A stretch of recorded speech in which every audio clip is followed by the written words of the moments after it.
இன்றைக்கு பார்க்கிறோம் எதிர்க்கட்சித் தலைவர் திரு பழனிசாமி அவர்கள் இந்த பகுதிக்கு வந்தா மட்டும் தன்னை மேற்கு மண்டலத்துக்காரன்னு சொல்லிக்கிறார். ஆனா உறுதியோடு சொல்றேன், பழனிசாமி அவருடைய ஆட்சி காலத்தை விட நம்ம திராவிட ஆட்சியில தான் மேற்கு மண்டலத்தோட அனைத்து துறை வளர்ச்சிக்கும் அதிக திட்டங்கள் சாதனை செய்யப்பட்டிருக்கு.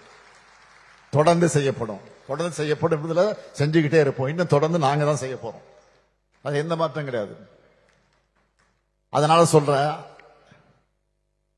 எந்த தைரியத்தில் எதிர்க்கட்சி தலைவர் இந்த பகுதியில் இருந்து தன்னுடைய பிரச்சாரத்தை தொடங்கினான்னு எனக்கு புரியல. ஆனா நிச்சயமா சொல்றேன், அதிமுகவோட 2026 தேர்தல் தோல்வி இங்கிருந்து தான் தொடங்க போகுது.